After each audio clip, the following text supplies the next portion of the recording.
Eh, Ahora sí que voy a decir como las mañanas.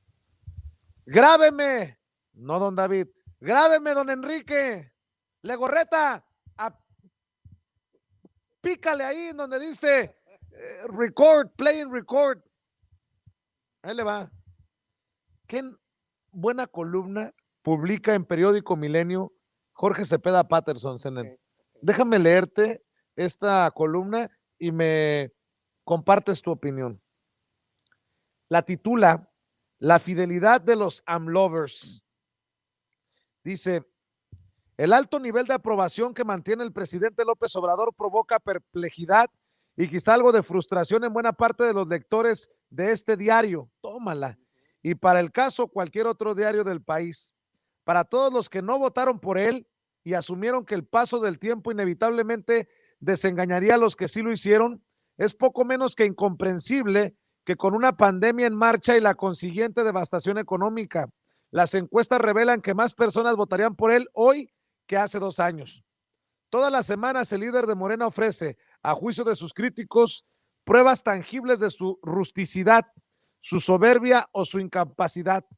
Pero tras 110 semanas en el poder y una exposición diaria de 2 horas en la que sin ningún filtro ni postproducción improvisa, divaga y provoca, parecería que no hay mucho más espacio para el desengaño.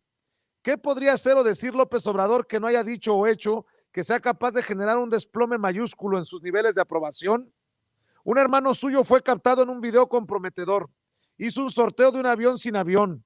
Canceló un aeropuerto semiconstruido. Alabó a Donald Trump y le hizo el trabajo sucio con los centroamericanos.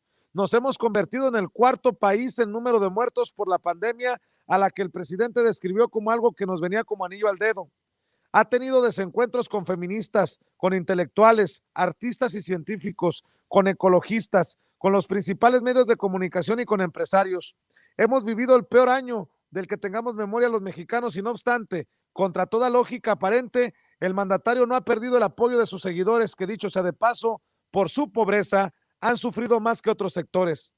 Desde luego, podría atribuirse a la demagogia y el engaño la capacidad de mantener el apoyo de las masas ignorantes y desinformadas.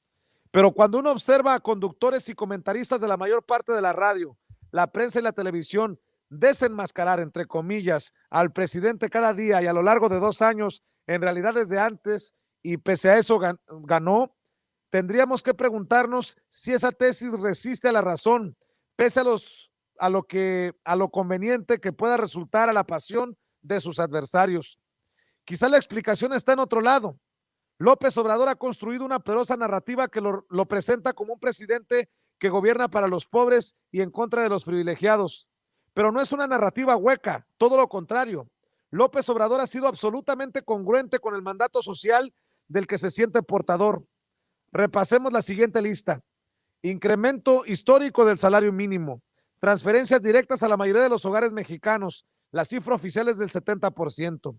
Introducción del voto secreto en la vida sindical, reducción del gasto suntuario y los excesos en la administración pública, elevación de penas en casos de corrupción, delitos electorales y evasión fiscal, combate a fondo a los privilegios fiscales de las grandes empresas, exhibición de los contratos leoninos de un empresariado enriquecido a la sombra del Estado, programas de apoyo a los campesinos en las escuelas rurales, grandes obras públicas en el sureste, región otrora ignorada, despliegue progresivo de la Guardia Nacional a la totalidad del territorio, programa de construcción de una sucursal bancaria en toda cabecera municipal, programa de salud gratuita universal, proyecto de red de internet a todo el pueblo y ranchería, combate a las factureras y a la subcontratación utilizadas para evadir responsabilidades laborales y fiscales, introducción del referéndum y fin del fuero presidencial, combate al robo de combustibles. La mayoría de estos programas se han realizado de manera apresurada, a tirones y jalones, con cuadros operativos insuficientes a partir del ensayo y el error, y a veces sin eso, bajo la lógica de que toda rectificación es expresión de debilidad. En algunas ocasiones, insisto, la extirpación de un tumor se ha hecho con cuchillo de carnicero a falta de bisturí, afectando más tejido sano del que habría sido deseable, por ejemplo, en el caso de los fideicomisos y del outsourcing.